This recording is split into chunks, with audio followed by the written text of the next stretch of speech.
Nature arrangements in the Focus on Falls curriculum. Andy Goldsworthy says, we often forget that we are nature. Nature is not something separate from us. So when we say that we have lost our connection to nature, we've lost our connection to ourselves. Children use nature materials to create and to compose so many different things. They love playing outside. Their favorite time of the day is outdoor play. My kiddos love digging and digging and digging in dirt and exploring all the things that Earth has to offer. In this activity, children will create compositions using different natural materials. It will connect in with the creative practice of artist Andy Goldsworthy. Okay, so to get ready, you need to collect a bunch of different natural materials. So these can be things that you find in a garden or in a local urban area that has different natural materials that you can draw on. So things that work really well are like sticks, different flowers. These particular flowers we got as leftovers from our local florist. Stones, any sort of like acorns or nuts, shells if you're close to the beach. Now this is a process, the collecting process is something that children can potentially be involved with themselves. So you could set them the homework or the challenge of collecting some materials from their own backyard themselves. Alternatively, you might collect a bunch of materials yourself, bring them into the classroom and help like sort them with the children.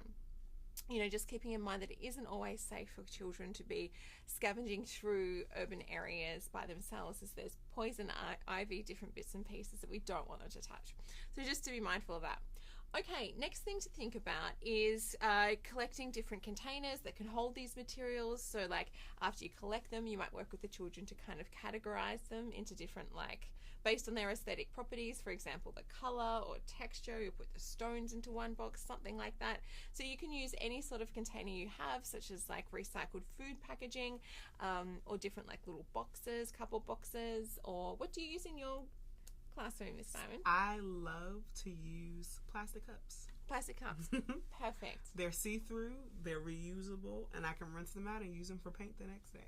Okay, the next thing that we need is some sort of tray or platter. So you can see here we have this plastic plate, which is perfect. It's leftover from a catering function. But you could also use like some sort of like, this is like a cardboard cutout of a circle. That could be like a really nice base for the kids to create their arrangement on. Alternatively, you could use like this is a plastic mirror. Any sort of like hard, circular or some sort of shape structure that the kids then going to use the different natural materials to create their compositions on. Okay, we are also going to be using soil. So you could collect that soil yourself. This particular bit of soil has been ordered. Came in a package from the gardening shop. You need to think about different like tools that the kids can use to help create their composition. So things like brushes, toothbrushes are perfect. Spoons and forks are great. Any little kitchen utensil that you've got that the kids can use to kind of like draw and create different patterns and designs on their composition. We are also going to be working with some water that we want just children to be able to utilize small amounts of water, so we've put it into the spray bottle, and this is to soften and moisten the soils so that it's nice to place the different materials onto. Okay, thinking about how we can set this up in the classroom. Again, you want to make sure your classroom is welcoming and inviting, and you want to arrange things neatly. Like immediately with our setup here, my eyes go to all of the beautiful yellow, right? My eyes are ready to work with the yellow flowers because I've arranged it in a nice and neat way. So maybe think about sorting by color, by the feel of the material, the aesthetic properties of the material, so that it's very welcoming and inviting for your kids. And then you want to make sure that you have your tray, as we mentioned before, set up your tray with sand or with dirt. Because I work at a Reggio-inspired school, I notice that my kids tend to love sand more than they love dirt. Mm-hmm. So I tend to do some of these natural projects with them using sand over dirt. But again, all very natural materials and very easy to find. and you want to make sure that it is in a place where the kids can reach it. You don't want it to be too high where they can't. Like, even when Louisa was talking, my eyes were just looking down the entire time. You want to make sure that it's on an accessible table, even on the floor, so the kids can get down. When I did my first time doing this with my kiddos, I used tape and I created a big circle, and I laid out the materials in different patches of the circle. So it was on the floor, it was easy for them to access, and they were able to arrange on the floor. Perfect. And I found that it made a lot of those little 3-year-olds super excited to get right into the activity. And again, you want to make sure that you have that artist's artwork up. I actually had a book of Andy's work laid out on the floor so the kids were able to see, like, oh my gosh, I'm arranging just like Andy Goldworth's. And it was beautiful. Awesome.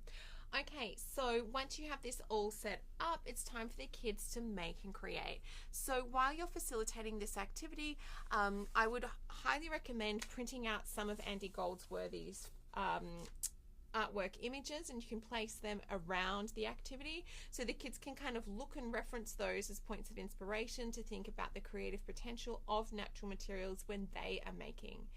You can also think about introducing different art techniques, such as how to rip or cut or organize the materials in different ways. We have the scissors over here that you can use to kind of like cut the leaves up, cut the petals up in different ways.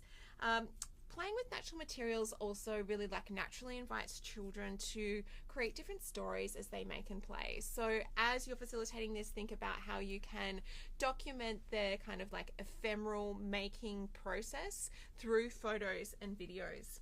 You can also ask them different open-ended questions, such as, can you make a pattern using the natural materials? How can we create different shapes with the natural materials? You can also model language that describes the materials. For example, look at this smooth rock. I can see some pink petals. I can feel this pine cone is rough. So lots of different opportunities there. Something that I've noticed in my time working with my kiddos and doing these type of projects and these type of activities is that whenever we go on our nature walks or we're in the playground, I get this question every day. Can I take it home? They love and appreciate the beautiful things of nature. And I love it. Yeah. Every day there's a rock that's going home. There's a leaf. There's an acorn. There's a flower. And their parents tell me all the time, thank you, Miss Diamond, for making my child appreciate art like no other, because there is art all around us. We just have to let our kids see it, right? There is. Mm-hmm. And I think there's also something special about bringing the natural materials indoors. Yeah. Because then children kind of like see these like things that are all around us all the time, and they're so beautiful, and they have all these beautiful kind of sensory aesthetic qualities to them. But through laying them out on the table in this particular way, like it invites the children to kind of see them in a new light. So it's about seeing the familiar materials in unfamiliar ways, which is really special. You can also, if you are fortunate enough to have a light box in your classroom, you could set this up over the light box. A beautiful time. Yeah. It's a beautiful time. I can't wait to hear all the lovely things that you do with all of the different things that Louisa and I shared in all the videos. And yeah, keep happy, keep playing, keep making, and have fun. Have fun.